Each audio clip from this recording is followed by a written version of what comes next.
Okay, so on this one here, what we're doing, we're coming down 7 inches from atmospheric, and the total measurement of that between atmospheric and a total vacuum is 30 inches of mercury.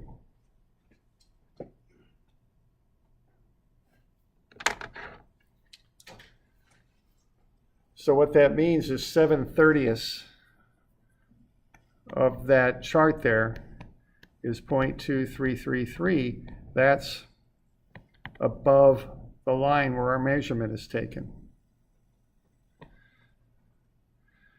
Now below the line would be 0.7667. So what we have here basically is 23.3% of the scale is above the line and 76.67% is below. So what we would want to do then would be to look at these other ways we're going to measure this pressure. We're going to use gauge pressure.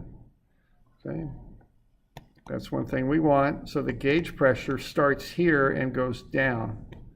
Okay, gauge pressure starts at 0 at atmospheric and then goes down. So what we've got there, the total scale would be 14.7 psi. And that would be negative because we're going down. And we multiply that by 0.2333.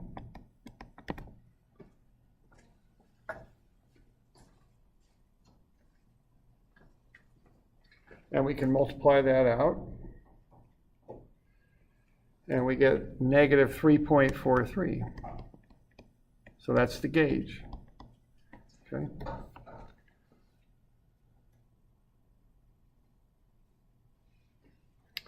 Okay.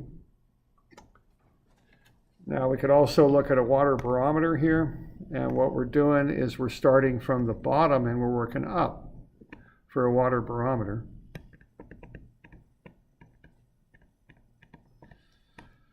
So what's going on there is we've got 0.7667 times 34 feet.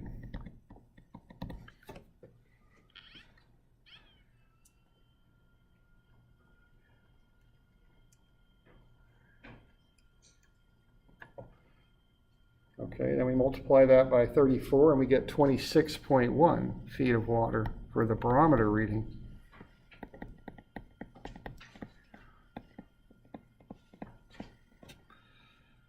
Okay, so that will start at the bottom and go on up. So that's our two answers to this one. So we got 26.1 feet of water, barometer. And then for the PSIG, we've got negative 3.43. Okay.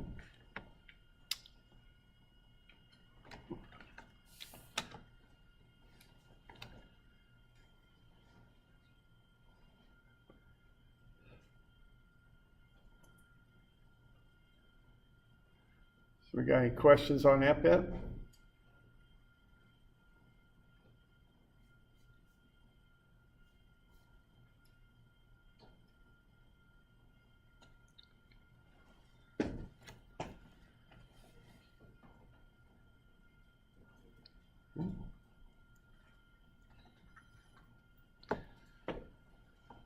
All right, the next one there, force on a window.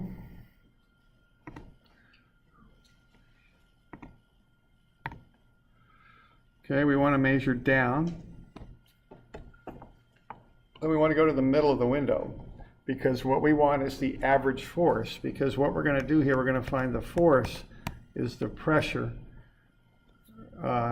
average times the area, okay? Now the quickest way to get the average pressure is to go to the middle of the window there. That's a symmetrical window, so we could do that. Okay, so we're just going to go down 8 feet.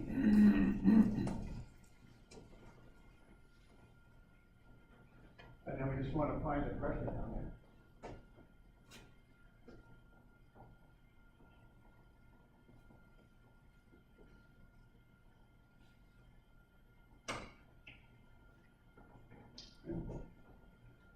So we'll find the pressure 8 feet below the surface of the water.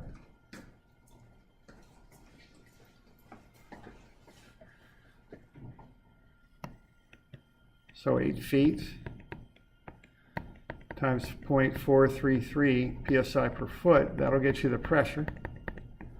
That's just that standard relationship there between depth and pressure. So that's 3.464. And that's psi, but it might be helpful here to remember that psi is pounds per inch squared. Okay, so that's the pressure in the middle of the window.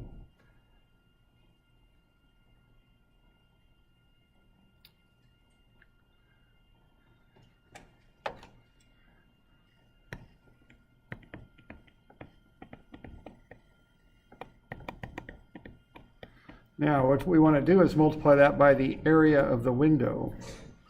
Okay, so I guess first we want to get the area of the window here. Now, the area of the window, notice that we've got pounds per square inch. Okay, so the diameter is 4 feet. So the radius is 4 over 2, which will be 2 feet. And that's 24 inches. So where I'm going with this is I want the area of the window in square inches.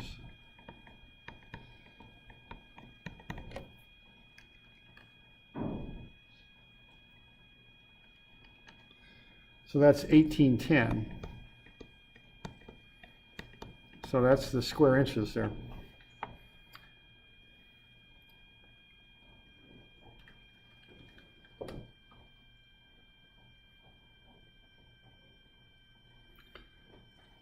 So if you want the force, you can take the pressure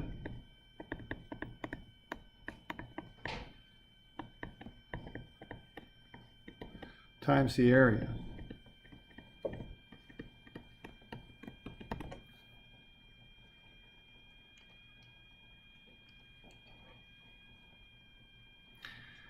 And that's something on the order of 6,200 and I got 68. It might be get something a little bit different, but you know, something close to that. That many pounds. So quite a few pounds on that window.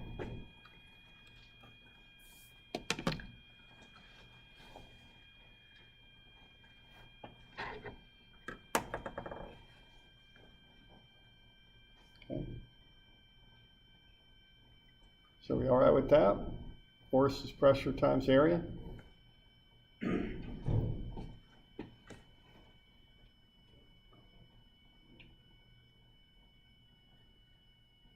All right.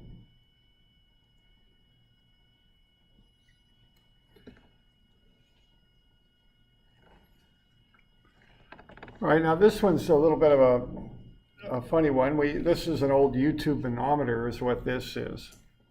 So what you want to do on these is look at what's different. What's different is contained in that little oval there. Everything above the oval is the same for both pipes. Everything below the oval is the same for both pipes. So to figure out this pressure difference between the two pipes, we look at what's different. And what's different is contained in that shape there.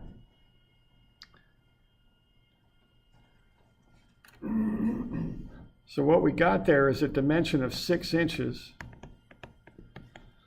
And of course we got 12 inches in a foot. So that's 0.5 feet. All right. And then what we would do, it would be to work with that. Because what A is doing is it's holding up half a foot of mercury. Now, if that were water, it'd be 0.433 psi per foot, but the mercury is 13.6 times as heavy as that. So what we're going to do, we're going to take the pressure as though it was water, which really wouldn't be much, it'd be about 0.22 psi, but that isn't water in there, it's mercury. It's 13.6 times as heavy. So that gets us about 2.94 psi. Okay? So basically what we're saying is A has to have 2.94 psi extra to push that mercury up towards B.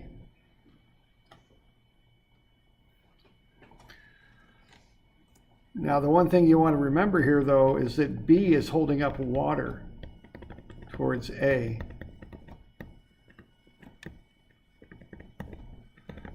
Okay. So you need to account for that. Now it's not much, but it's 0.22. So you'd subtract these off and get 2.72 psi.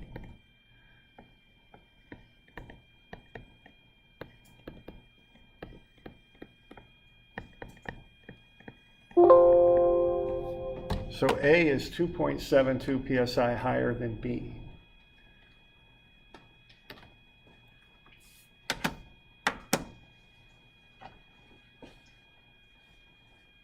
Is B?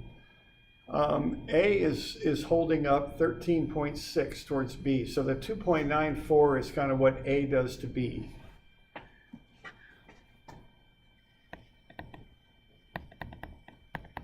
But B is holding up 0.22 psi towards A. So the 2.94 is kind of A to B. The 0.22 is B to A. So the difference is the actual pressure differential. Yeah. In regards to the test, is that how you want an answer like that written as A is 2.7, or do you just want the number? Usually on a test, I try to be kind of careful about that. So I think in the past what I've done is I've had like a blank that says what's the pressure difference, and that's just a number. And then I'll have a little question that says which pipe has the higher pressure, A or B. So that normally on a test I'll kind of be, because I know that's come up before, the wording on it. So I'll be real specific about, I'll try to anyway. You know. Sounds good. No, Yeah, thank you very much. Yeah. Okay.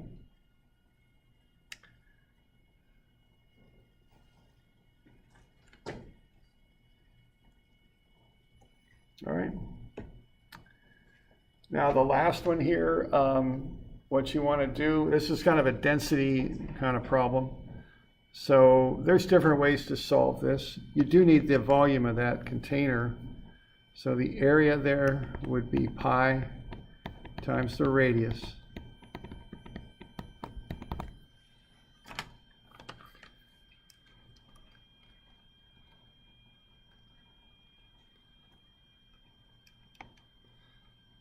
So you just square the radius and take it times pi. That's 7.07 square feet.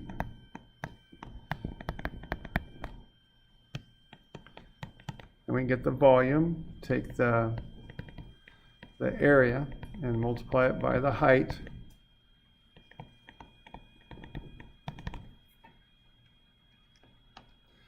That's 84.82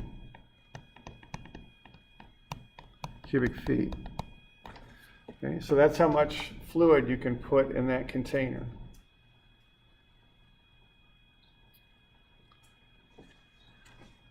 Okay, now you can do it different ways from here. You need the volume to do it, but once you've got it, you can do it different ways. What I guess the way I could do this would be to say the density of this stuff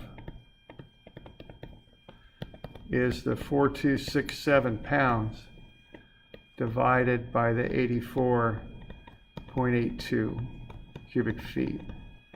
And that'll get us the density.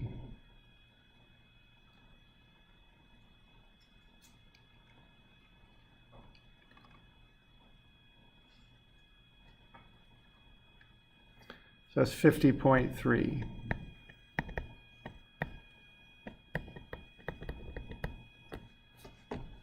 So that's the density of the stuff in that container, the fluid. So then what we want to do is get the specific gravity.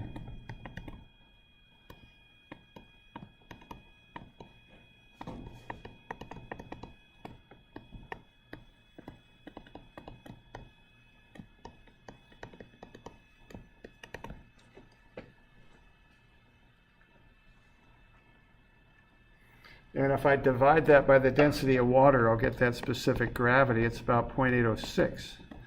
So this stuff is lighter than water.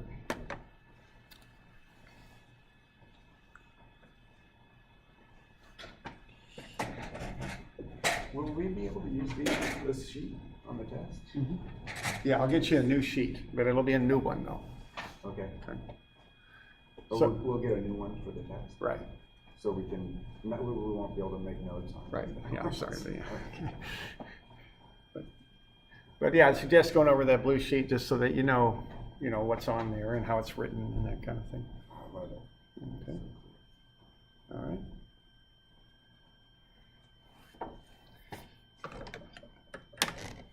So we doing all right with that? Okay. So that's what's coming up on Monday. That's all we'll do on Monday. We'll just do that test and then that'll be it. Okay. All right.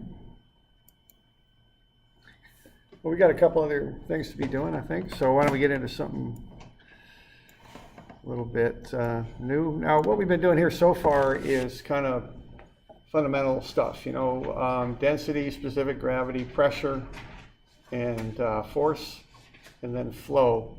Let's start looking at how we use some of this stuff and start analyzing some things, okay? And what we're going to look at here is energy and water. That's really how you analyze a system that has water in it. It's with energy. That's the type of analysis you do. So if you're working for a city or something like that, you're going to want to be able to predict what pressures are going to be in different locations. In a system, like, you're going to want to be able to say, okay, if I know the flow is such and such, and I know I got a water tank over there that's 150 feet high, what's the pressure going to be a half mile away at this house? You want to be able to figure that out because you got to balance your system and make sure it works, that the water gets delivered to everybody with sufficient flow and pressure and all that. Okay, so the way you do this is with an energy analysis. That's really how you look at this, okay? So let's have a look at that. All right, now if we kind of think of these piezometers like we were talking about, they're open-ended tubes. They're used to measure pressure, okay? And you could use the height of water in a tube and to measure pressure, okay? And I've got this picture is in your book. It's on page 93.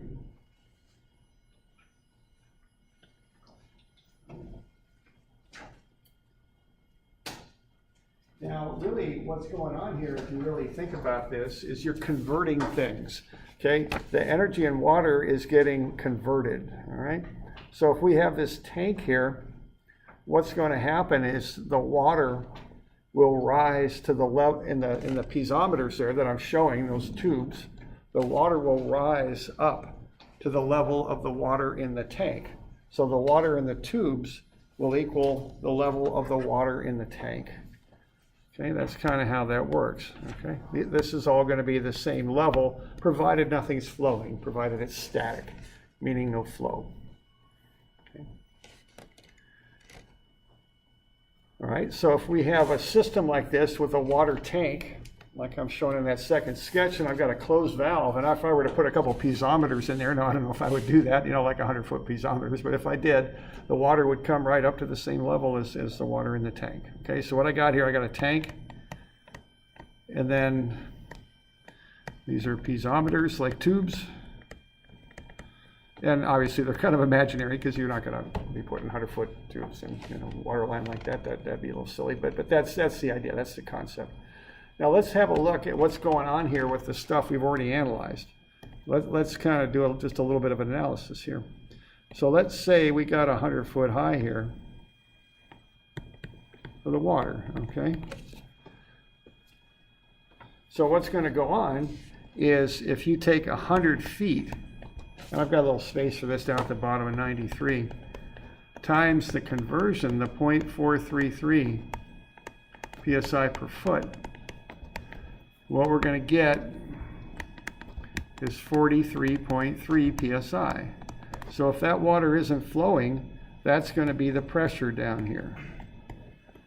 Okay? And as long as the water doesn't flow, it's going to be everywhere along here, we're going to have that pressure. Okay? That's the idea. So what we're doing there is we're taking elevation and we're converting it into pressure.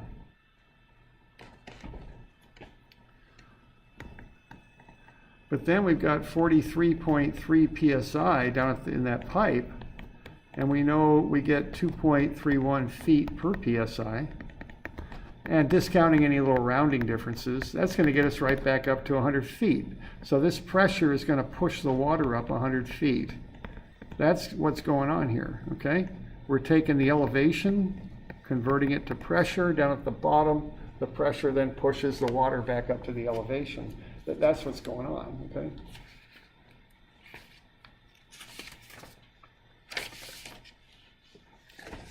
Now, this is a pretty well-known concept, okay? This idea. So there's terms for this, okay? This is called energy, or it's also called head sometimes. It comes from the steam engines, I think, when they started building those. They referred to energy as head. So let's look at a hydroelectric dam, like Bonneville or something like that. And let's look at these lights here in this room. Let's see how this all works, okay? So if you've got a dam, and this is on page 95, I think it is, what we're going to do is start converting energy into different forms, okay? So what we're going to start with is we're going to build a dam and back the water up in the reservoir. So what we're going to have there is elevation. It's called elevation head sometimes. Now what happens down near the bottom of the dam is the pressure builds up in the reservoir. So you're going to get pressure head down there. Now what you do then is put a pipe through the reservoir, and that pressure is going to push the water through the pipe and cause what we call velocity head. So that's going to give the water a speed and push it through the pipe. So what we're doing is we're taking the original energy that we created, which is elevation head, we're converting it to pressure, and from pressure to velocity. Okay? So we're doing conversions there through the three common forms of energy and water: pressure head, elevation head, and velocity head.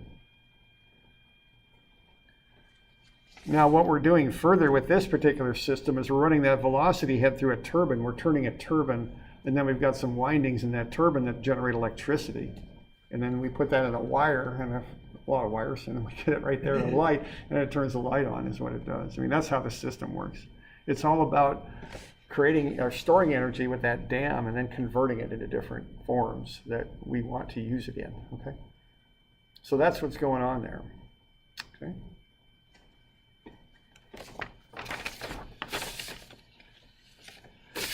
So what we want to do here is be able to add these things up and figure out how much total energy we've got in a system that we can use. These forms of energy are all interconvertible. And what I mean by that is if I had, if I didn't have that turbine in there and I just let the water flow through, I could build pressure up on this side again, and that pressure could push water up through the dam, okay, to it and create elevation. So I can kind of convert between these forms of energy pretty freely, okay?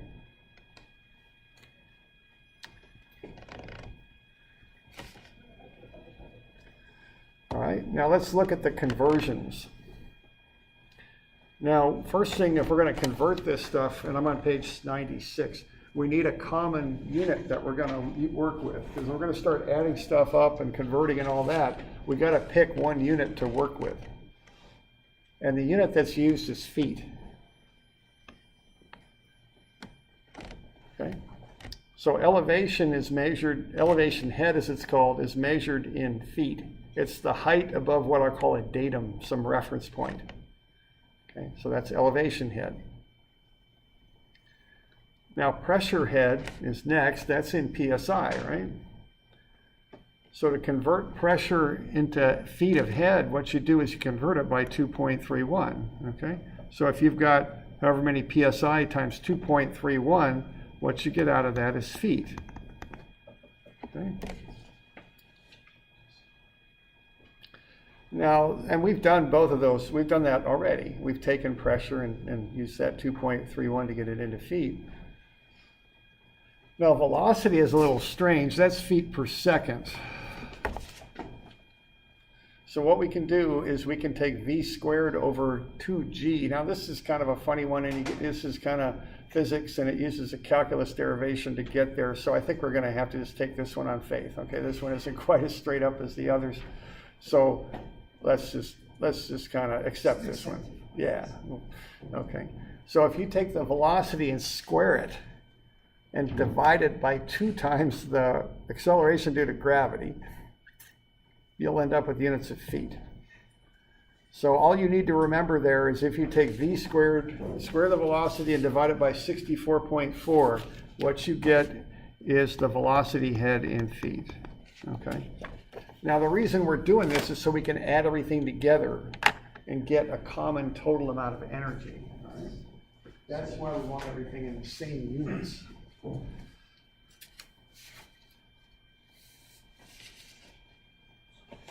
Okay.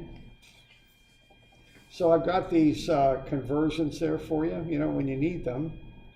I've got the PSI is 2.31 feet of water, then I've got the velocity head in the upper right-hand corner, v squared over 2g, which is v squared over 64.4. So that's on your formula sheet. So again, on that velocity head, don't worry about deriving it or anything. Just square it and divide it by 64.4, and you're there. That's about it. Square whatever your v squared Yeah, is. whatever your v is, square it and divide it by 64.4, and you got feet. You're good. So once more, you said after you've done your velocity squared divided by 2 times gravity, then you do your velocity squared divided by, are you saying just go to velocity squared divided by 64.4? That's how you get feet of energy, yes. That's all you got to do. And the other one, velocity squared divided by 2 times gravity? Same thing. They're the same number. 2 times gravity is 64.4. They're the same. So V2 divided by 64.4 is just skipping a step, and it will give you the same. Yeah, it gets you where you need to go. And that's right on the formula sheet. Okay. Now the last form of energy is head loss or friction loss. It's measured in feet too. This happens when water starts to flow. What it does, it rubs on the edges of the pipe or the stream channel or the ditch or whatever it's flowing through, and that creates friction, and that turns into heat, and that kind of dissipates off, and you lose that energy. So that's measured in feet, so you don't have to convert anything, but you just want to know what head loss is. Once you start pushing water through a pipe, you get friction losses. That's called head loss or friction loss. Okay. Okay. So why don't we just apply this once to a situation here. So let's say we've got a pipeline, and we've got a pressure gauge in there, and the pressure gauge reads 100 psi. Okay. And we got the surveyors out there, and they shot some elevations for us, and they know that we're at a point 200 feet above sea level at point A.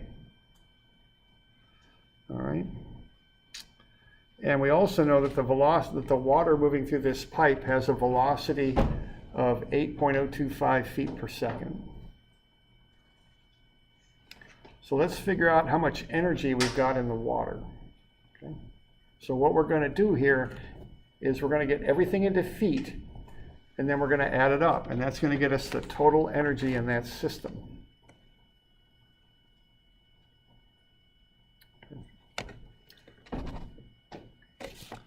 So what we got here is we got 200 feet of elevation. What we've got is we've got 100 psi, 2.31 feet per psi, 231 feet. Okay. Because 1 psi is 2.31 feet. Now the velocity is 8.025 feet per second. We're going to divide that by 64.4, and actually the units on that are feet per second squared, and then we got to square that too. Okay.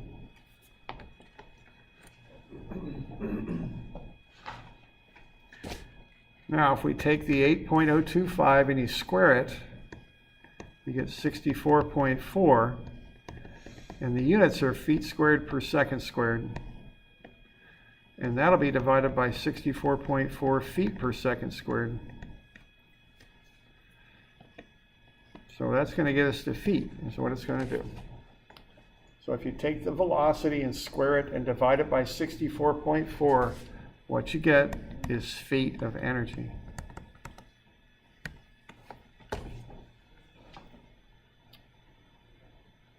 Okay. So if we look at this system, what we've got for total, when we add everything up, is we've got 432 feet of energy in that system at A. And what we're doing is we're converting everything into feet, which gives us a convenient unit so we can add everything together. We can't add up different units together. We can't add apples to oranges, as the saying goes. Everything's got to be in feet. That way we can add it up and get a meaningful answer.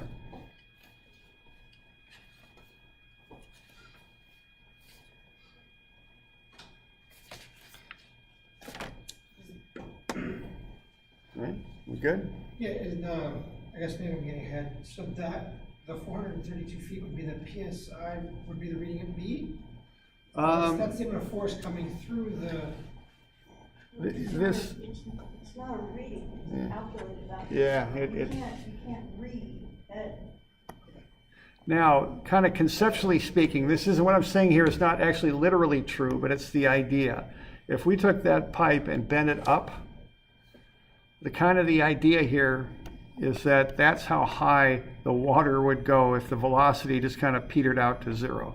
It would go 432 feet high. That's kind of the idea. It's not literally true, but that's the concept, okay? If we put all of that available energy into elevation, that's how high the water would go. We'll get into this a little more deeply, of course, but that's the basic idea, okay? Is it true to say that if we had a piezometer that would be that high? Yeah. That would read? Right, yeah, that might be a better way to put it, actually. If we just stuck a piezometer in there and the water rose, that's probably a better way to think about it, actually. More realistic, you know? That would be 432 feet, yeah, right. Okay. And we're just doing it this way so we can add stuff together and get total energy, and look at what happens to energy when we move water through a pump or through a pipe or whatever. That's why we're doing this, okay? So, okay. So that's just a little bit of start on this idea. We're going to start looking at analysis of a water system using something called Bernoullis equation, which gets us a way to analyze systems. Okay.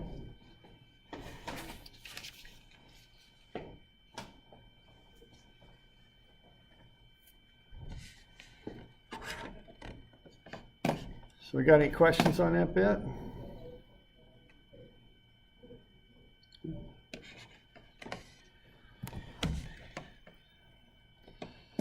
All right, I think might be about as far as we should go today. It probably is. So we'll cut it there. So we got our little test coming up on Monday, right? So keep that in mind.